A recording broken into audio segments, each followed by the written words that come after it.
Okay, so welcome to Eden Smith's Behind the Data podcast. This will be the very first podcast of season one, and the topic which we'll be covering in this season will be about building sustainable data teams. My name's Jez Clark. I'm one of the co-founders of Eden Smith Group. We specialise in data analytics staffing and consulting. And throughout this season, I'll be inviting various data leaders who have built teams in the past. I'd like them to share their experiences, and hopefully you'll learn a thing or two, and we can share what we learn to be better at our jobs moving forward. So for this particular podcast, I'm very happy to be introducing Nicholas Deveney, who is the Global Head of Consulting for Eden Smith Group. Welcome, Nick. How are you? I'm good, thanks, Jez, and thanks for having me in this first episode. So Oh, looking you're forward very to welcome. it. You're very welcome. Obviously, we've known each other for a very long time, but actually what I find really interesting about this and with you kicking this off is that I've personally watched your journey within the data space, and obviously have a number of questions. I think you've been on a very big learning curve, an interesting one, and you've obviously been part of the group.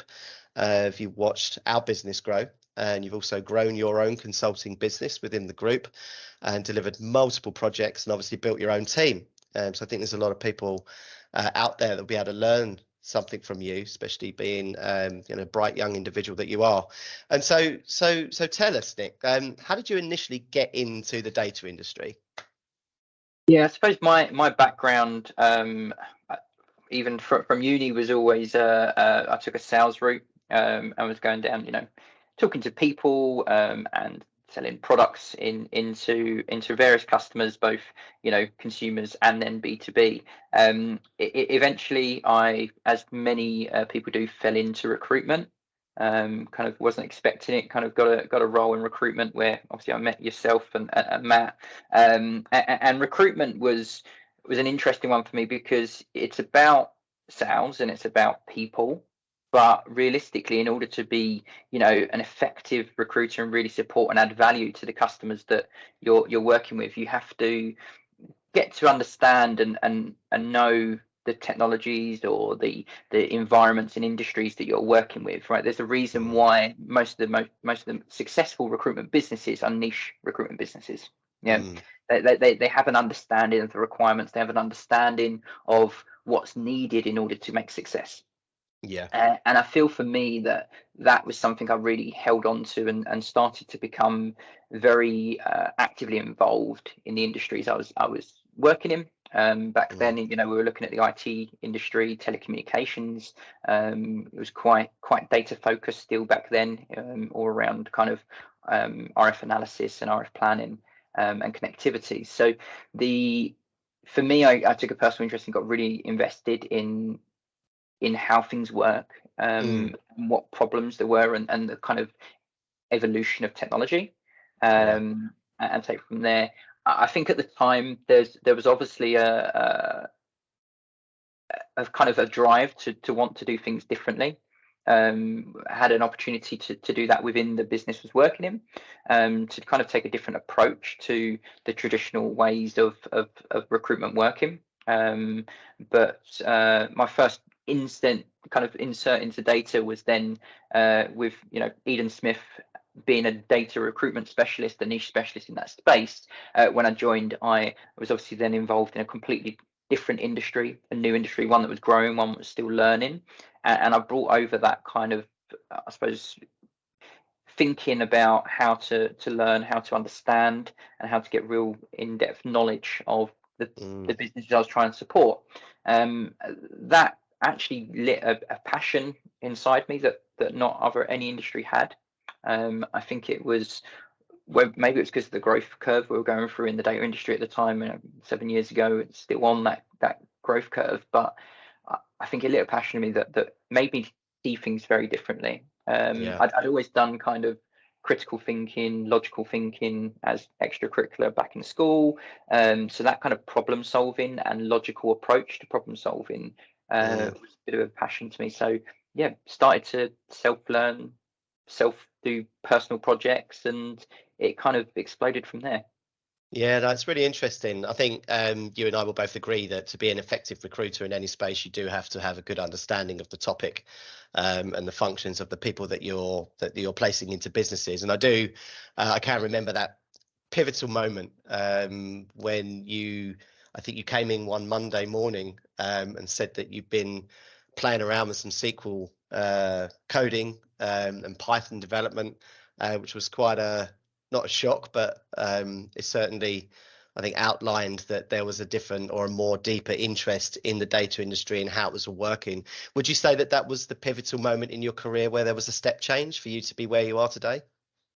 Yeah, I think, there was a few, and I was lucky enough to be at some of the early stages of the modern data kind of change and this revolution going on Big Data London's kind of terminology there. I was lucky enough to be involved at a time when there was lots of hype and lots of change and lots of growth in the industry, and I think that some of the lessons and some of the people that we got to interact with through our network. Some of the big leaders in today's world taught me a lot about how to think differently, how to Mm, to take data concepts and apply them. And slowly and surely, I started seeing this kind of these rules being applied to our industry, to recruitment, mm, to our business. And I started to question the way we were doing things more and more, and thought, well, 1 minute, if we can understand our data, we can change the ways we work. So I don't think it was at that point. I don't think it was I foresaw a career in data. I foresaw data as a way to solve the business problems that we were facing yeah, and to drive value. And that self-learning and that drive then said pivotal in kind of having a career in data.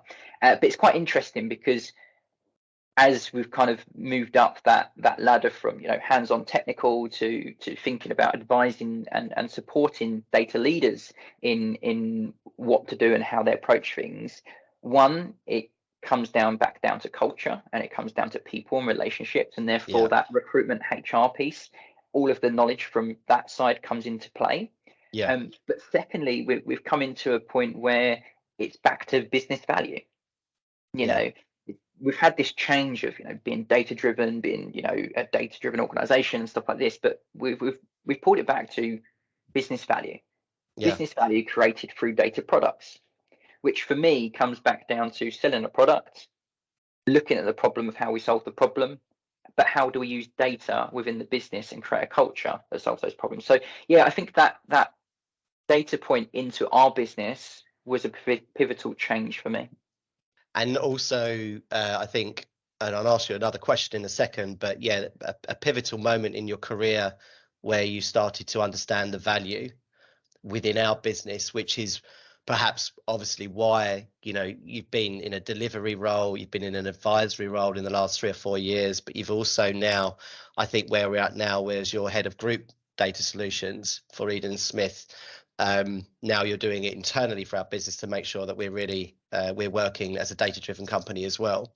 Now obviously I would imagine there've been some obstacles throughout that transition, certainly from becoming, from being a recruitment individual in data science to where you are today. What were the biggest challenges and obstacles from a career path change did you experience?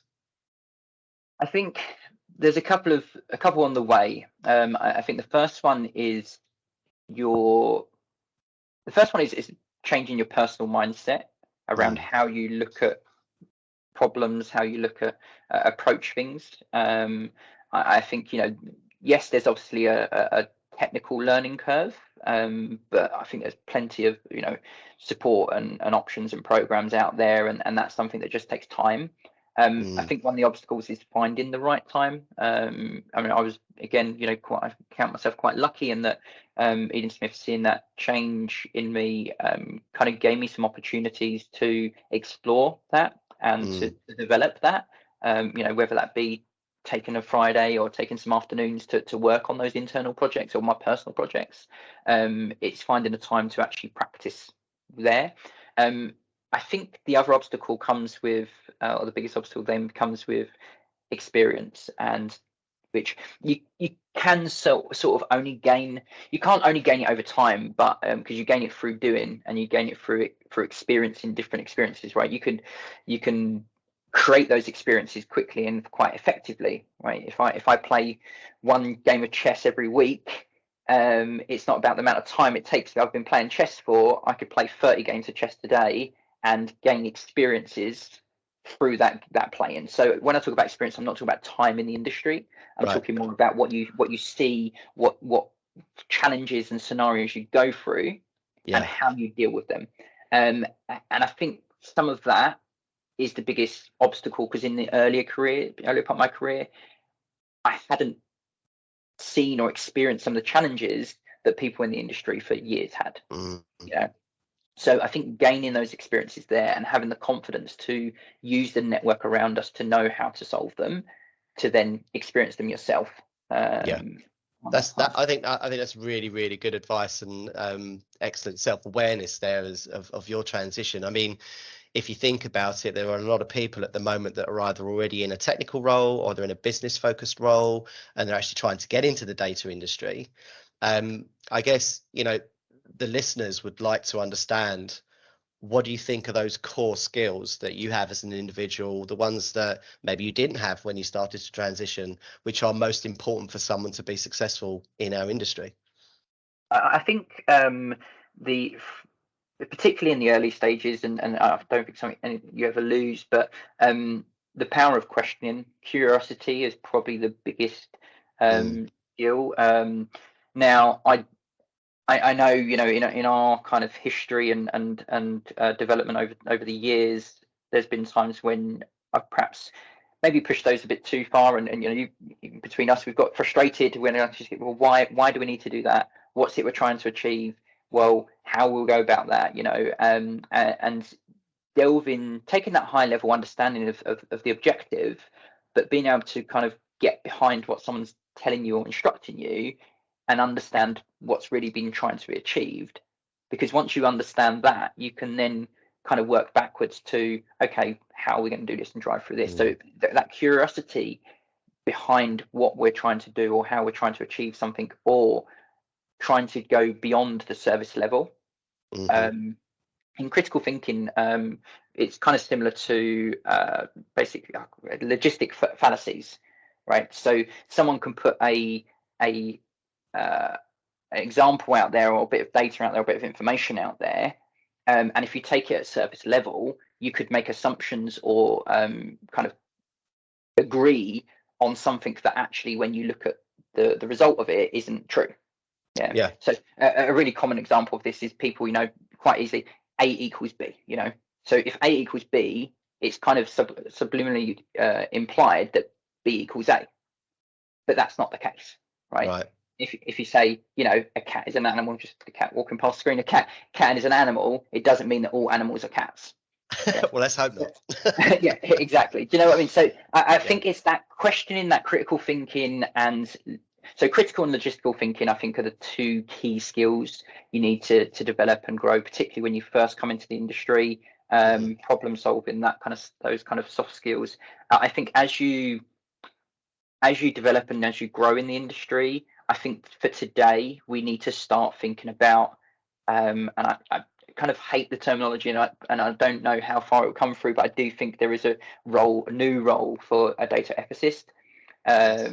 So I think that we need to start thinking a lot more ethically about what we're doing, how we're using data, and where we're using it for. We've talked Mm, about data governance for many years, and we've talked about, sharing of information, the right consent, and the right, GDPR and all this kind of stuff. But I think there's a responsibility for data professionals to question and to guide and advise the businesses we work with on controlling, managing, supporting data in an ethical and sustainable way. yeah. Which is a massive thing at the moment anyway, as we know. Regulation is coming around ESG, carbon footprint for businesses, all of that sort of stuff, and sort of a heavy element of governance involved in it. Just wanted to move on a little bit, actually, because as part of your career, You've built the consulting business up for Eden Smith Group. And of course, you know, that core topic that we're getting to around building a sustainable data team. You've had to build your own team within the Eden Smith Group. And obviously, I think there's a talent strategy that you have to have in your mind before you go out to do this sort of thing.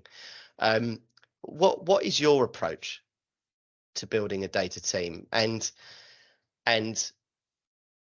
would you say it's the best approach, or would you say you would have done things differently? So how have you approached it, building the team? I don't think would I have done things differently, and is it the best approach? I don't think there's the right answer to either of those questions. I think that the strategy you take depends on the resources, the culture, the environment, the objectives that you have in any given situation.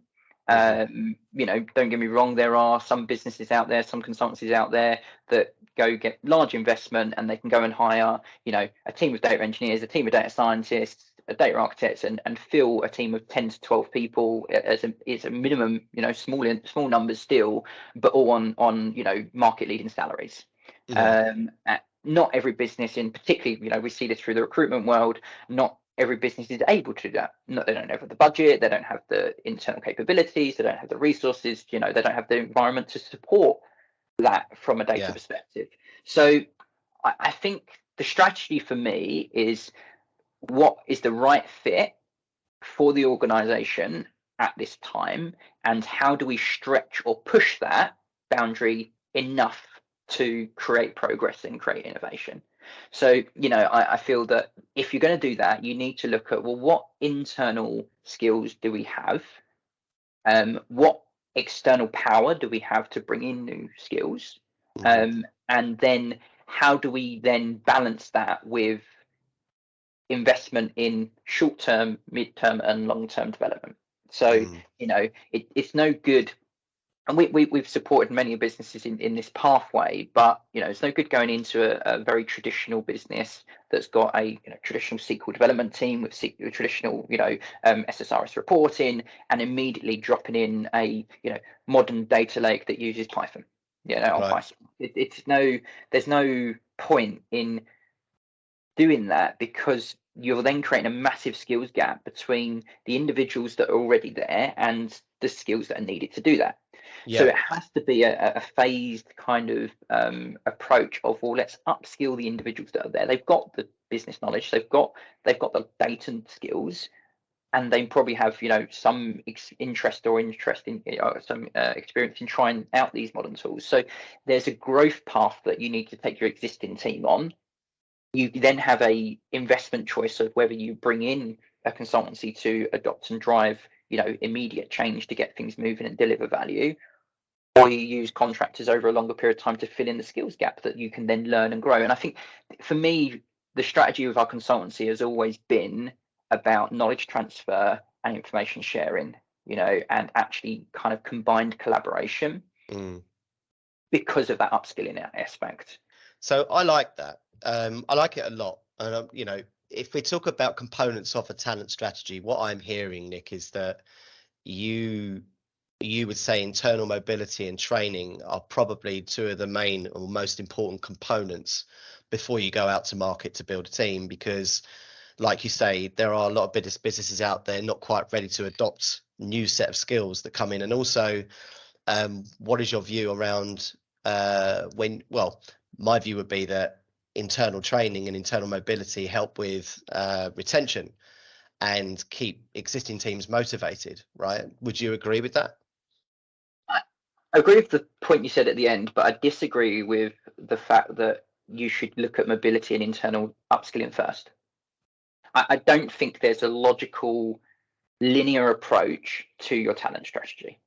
Yeah, it can't be, because it will never keep up and it will never work. You'll train some people and they'll have them new skills and they'll leave and go somewhere else. You know, you'll train some people, but a demand from the business comes in and their training's doesn't kind of grow as much as you expect them to in a period, or actually demand comes in the business and you haven't got the skills to deliver, right? So again, it's very environmental and situational. I think that your talent strategy, yes, internal mobility and upskilling is a big block that we don't spend enough time on in Yeah. businesses.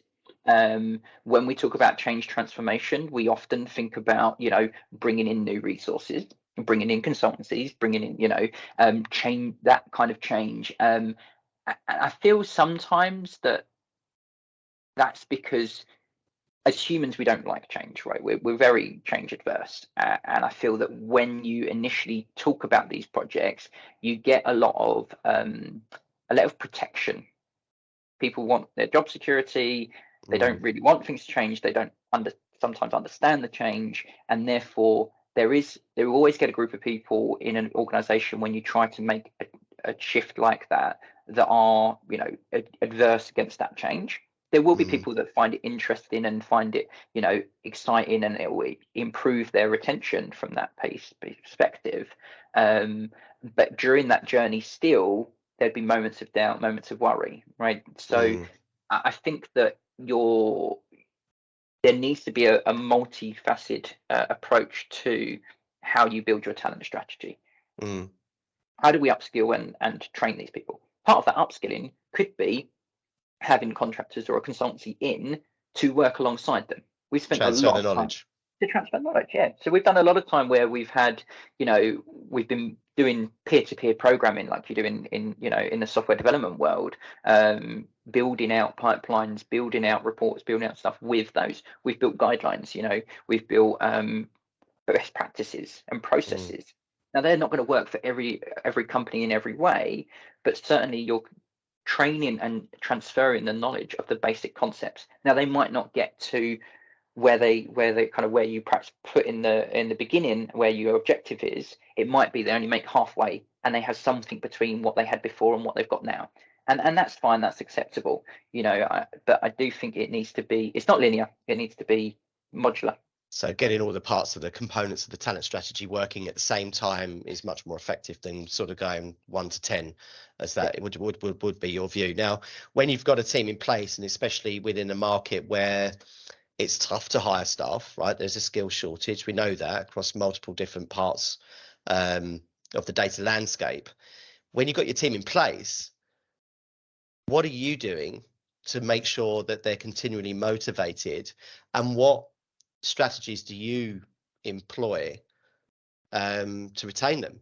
Because we don't want to go out to market to recruit new people. What we want to do is keep the people that we got to start with. Let's be honest, as best as we can. Those that are effective and doing a good job. What do you do to do that? Yeah, look, I think this is not a data specific problem. It's a general HR Absolutely. workforce problem, and it's been going cyclical for years now, right? So I think that there are many strategies out there that people look at, and the first is actually open communication. Speaking to the team members, not from a management leadership perspective, from a colleague perspective, about how they're feeling, what their interests are, where their ideas are, and making sure they're listened to. That for me is the first one. I try to instill a lot of autonomy in my team, so they can decide in their own way how they do things and what their approaches are, as long as it's part of certain frameworks and certain guidelines. In charge of their own time based on deadlines they know they've got to meet. We're no longer 9 to 5, and the work from home and flexible working has completely shifted that, right?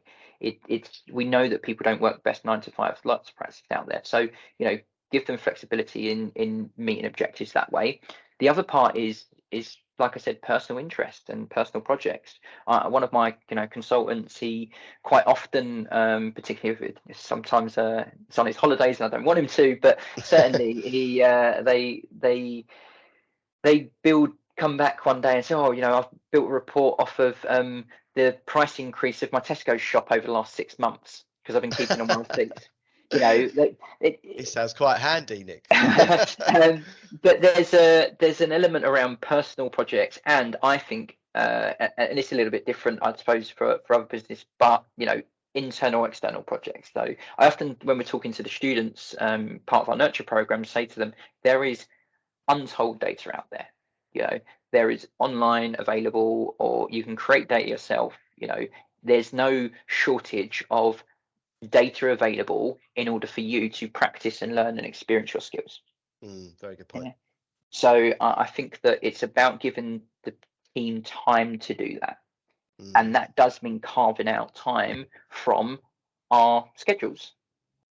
It's a very hard thing to do, in that especially in big demanding businesses, and where you've got an enterprise with lots of backlog and stuff like this, I think it's very hard to say, do you know what, we're going to take an hour, 3 hours out of the day, every Friday or every Wednesday, whatever it may be, we're going to take 3 hours a day, and you can work on personal projects or other projects that are not part of the general portfolio during that time.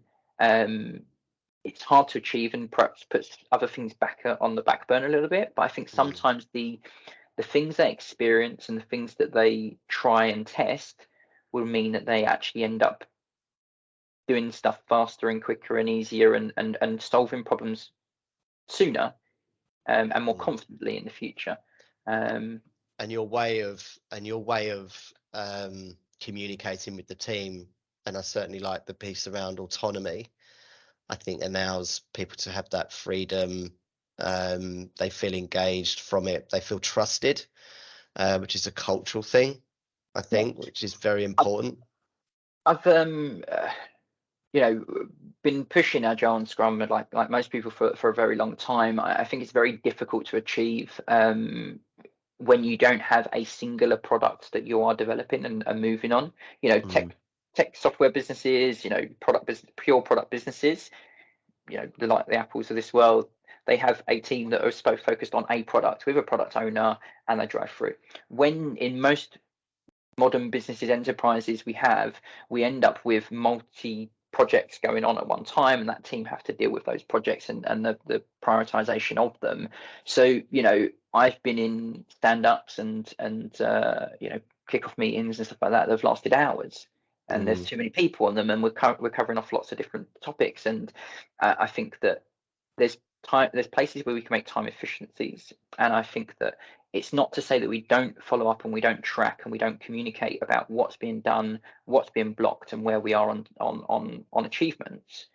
But I do think there is a element of autonomy around how we approach things and how we allow people to work in their own space. And Scrum talks about this quite often, right? If you take your car to an experienced mechanic, they could probably change the tire. A Formula One team can change tires quicker than you can change a tire yourself, right? It's that one job, the complexity of a job is not necessarily the same for the different individuals. So you can't say this should take you a day, and therefore I expect it to be done in a day. And it may be that other influences that come into that. They might get you might get an M1 incident happen, which takes off half the day, and therefore it's not in that timeline. So I think it's more about communicating and letting them inform you about how they can achieve the objectives you set. But that means you've got to be clear on the objectives and clear on the kind of timelines that you need objectives to be completed in a kind of a major way rather than a micro way. That makes perfect sense. So moving on slightly from you've got the team in place, kind of getting a good feel of how you motivate your team and you retain the team. Would you say that you're a champion of employee training and development? And if so, are there any tools that you could recommend or use which you found most effective? Yeah, look, learning, development, training is a key factor. I don't think anyone's going to deny that. I think that if I look at my growth, like we spoke about how I got here, it was self-learning. It was using online resources, YouTube videos, podcasts, Udemy courses, those courses that seem forever on sale for $10.99 or whatever it is and it ends tonight, but it's got the same sale tomorrow. Those kind of courses that are available. Yes, they're not as sometimes as hands-on and sometimes as I suppose accredited. They're not necessarily accredited, right? To get accredited stuff, you're paying lots of money out, and I think that sometimes people see that as a barrier and an entry to certain roles, and not just in data, in other careers as well. you don't necessarily, like I said, if we could bring it back to, you don't necessarily have to have the certification. You need to start building your experiences.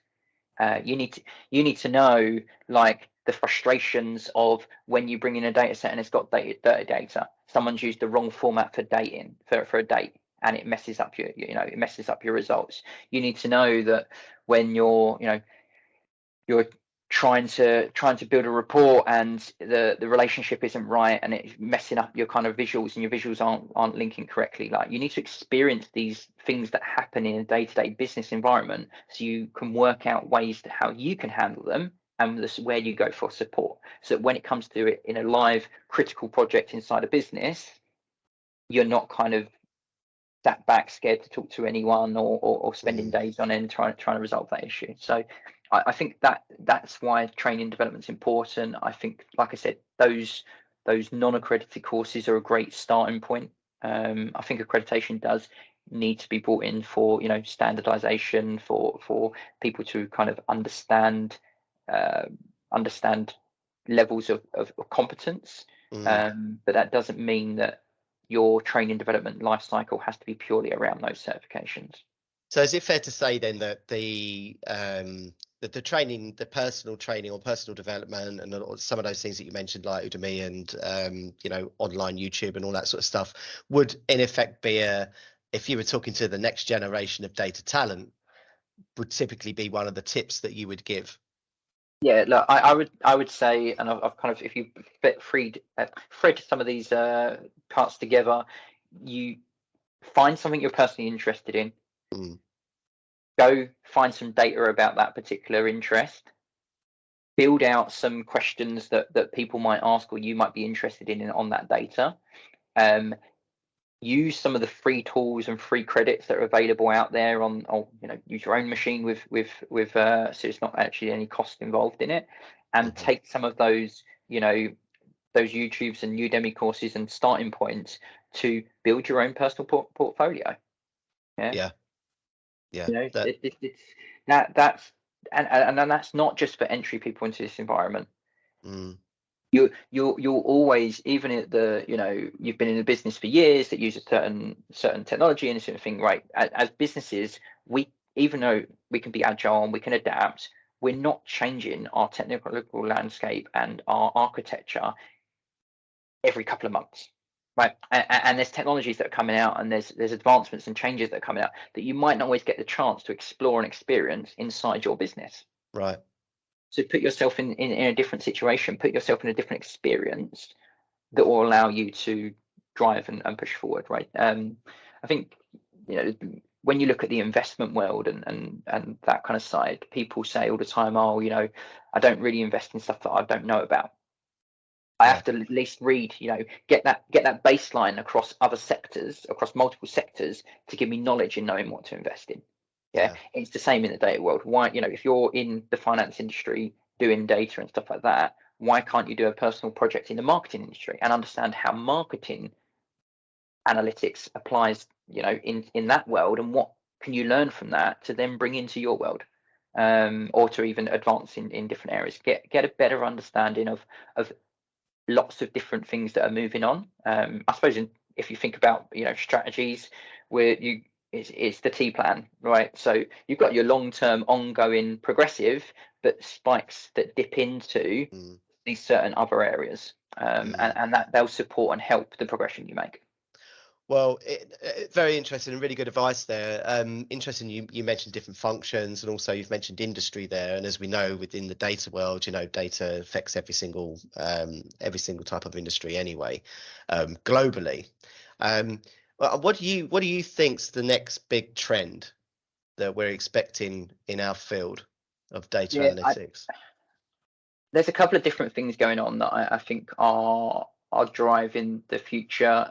Obviously, we've ChatGPT at the moment is flying. AI is becoming massive. How do we get that in how do we get that into our businesses? For a lot of people, it is already there. I don't necessarily think that's a long-term trend at the moment. I think that's something that's going to be understood, implemented within the next couple of years. And so I think if you look at things like obviously you've got the metaverse and augmented realities. I think how we start to use information, data, and digital technologies to change our lives today is a key factor. If you look at things of the investments going into like smart cities, IoT, they've been around for years, but they're going to explode, I think, over the next few years. And that creates a couple of problems, particularly from a data perspective, right? So firstly, I think and we spoke about earlier, ESG perspective, you're massively increasing the amount of data, amount of processing, the amount of analytics happening, which is going to have massive impacts on our carbon footprints and on our global economies and stuff like that. So there's been a ongoing trend over the last few years around, I suppose, easiest way to explain it is edge analytics. Right. If you think of a smart car is not sending all of the smart car data back and forth, up and down through the 5G network to the manufacturer or to whatever it is there, right? A lot of the processing of the analytics happens inside the car itself. Okay. On the mini computer, right? There's obviously certain critical data it will send and share, but it's not going to do all that. Again, coming back to the Formula One industry, Formula One, I can't remember the exact numbers, but they can only send something like 2 gigabytes of data each time the car passes like the pit box, essentially, right? Or passes the pit lane. They've got limits on the amount of data they can send between the car and through there. But in that those sensors that are passing all the time and driving all the time, there's a lot of analytics that has to happen on the edge, has to happen inside the device, inside the equipment that we're using.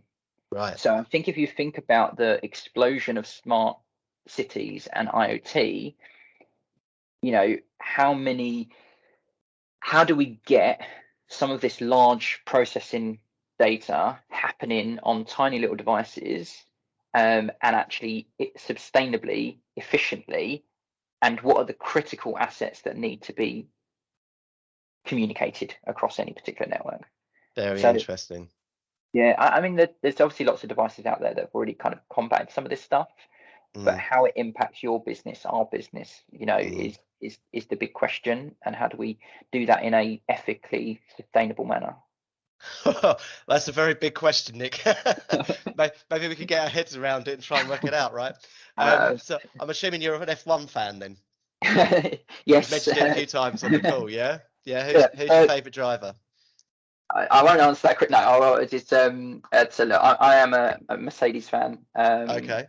I'm a Hamilton fan. You're I think for me, fan. but the reason why I'm a Mercedes fan is that they've always tried to innovate. Don't get me wrong, all the teams do amazing work in developing, incredible machines that I think we can only learn from and drive from. But I think if you look through the years, and particularly even when they were on top, the year when they came with the DAS system, they then came with the I can't remember what they called it now, but the removable steering wheel to change the axis. They've came with now with no side pods. Every single time they're pushing, the business is pushing to innovate while maintaining and driving the objectives they want to do. So that talk I mentioned about having, like, you've got your objectives and you need to meet them and grow from them, but where's that growth? Where's that thing that might somehow shift your objective to somewhere else, or move the objective a few inches to the left, because it's using the people inside your business and the collaborative power they have of their mind and experiences and diversity to think of something new, to think of something different. Yeah. And I think if you look at human progression over the centuries, there's certain things where that diversity coming together and that collaboration has pulled together and said, oh, 1 minute, that's a little bit different to us. It's the same but different, right? It's the same, but it's got one minute difference that actually then changes the world. So that for me is being, obviously it's a very data heavy sport. So for many it can seem boring watching cars just go round and round and not much change happening in orders and stuff like that. But a lot of it is about strategy. a lot of it is actually about looking at the numbers on a minor scale and seeing minor differences of how they go, and analysing, degradation of tyres, these wind change, these this. So there's lots of data points that go into it. There's lots of strategy that goes into it. And then when you look at it from a business perspective, it's a very unique model that allows us to learn for our businesses of things we can adopt and approach. That's why I suppose I've got a passion for it. Well, I can tell. So I might chat to you a bit more about F1 in the future. You did mention one big word there, Nick, actually, around diversity. It's a big topic, a challenging topic in our industry, certainly from a skills perspective. F1's very heavily male dominated, let's be honest. What's your view on diversity within the team? What does it mean to you having a diverse team? So look, I think diversity is and inclusion is, has to continue to be on the top of everyone's agenda. It's something that we have to strive for as human beings, that it's a right, and it's important, I think, on that side. So, but what does that mean in terms of a team? When we spoke about ESG in one of our data leaders execs lounges, the term greenwashing came about, of like basically companies marketing in a way or doing certain tactics that make them seem greener than they actually are. Yes. And I think sometimes there's a risk that we can have, I suppose, diversity washing. I think that diversity is the reason why it's so important, is because it drives better businesses, better performance, and better treatment of humans, right? Yeah. So I think that you need to, not all diversities can be seen. It's not about having physically and visibly men, women, people from different cultures. I think that's important in order to raise awareness and to drive change. But I think when we look at the kind of gender movements recently, if you're seeing a man and a woman in a team and stuff like that, doesn't mean that there's definitely diversity there. In a sense, it could be, they may have people who've had different experiences as well, that creates diversity. So diversity is not always visible, I suppose, is the point there. But diversity is important in you getting it and achieving it. And the reason that is because people have different experiences when they come from different environments and different backgrounds. Yeah. And those thought processes that need to enhance and collaborate together to solve proper problems. Yeah. We see this in AI, right? And let's go back to the recruitment industry. IT recruitment industry for years has been white male dominated, probably mid-30s or something like that. So if you try and build an AI model that uses all of the data from all of the different recruitment businesses across an industry in the IT across the UK, the chances are its prediction will tell you, oh, here you go, this white middle-aged man is going to get the job. Right. Yeah, because the data tells it that's who gets the job. Yeah. Now it's only like that because we've already input subconscious biases into the model because of the history we've developed, right? So I think this is where you need to start thinking about those things and start thinking about, well, 1 minute, well, if that's going to be the case, we need to balance that out. We need to build a model that will not do that.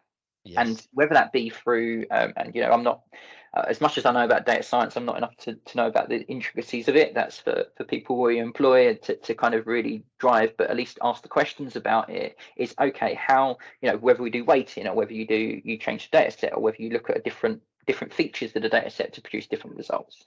That concept needs to go into that. Now, I think that's a very easy one for us to understand. I think there's other sectors and other areas where the bias might not be as obvious. The bias might not be as clear, and it actually takes someone that's come from a different diverse background and from a different culture and from someone with diverse thinking to everyone else, someone to moderate. not necessarily moderate, but actually to point out and to question Mm, what's going to happen with this mm, model, what the implications are. yeah. And look, sometimes that can come down to wording, Yeah. right? Well, yeah, we know. Yeah, it does actually, doesn't it? And we have to be very, very careful about how we advertise roles and positions out there in the market to make sure that we reach the right audience, etc. And everyone is, on the same. Well, it's a very, very balanced set of communication. Nick, I found this really, really insightful. I've really enjoyed listening to you, and I'm pretty sure that the listeners they're gonna get some value from this podcast, which I'm really, really pleased about. Now, I did want to ask you one thing though, actually, before we part company on the call, but can you tell our listeners one thing that they would be surprised to learn about Mr. Nicholas Deveney?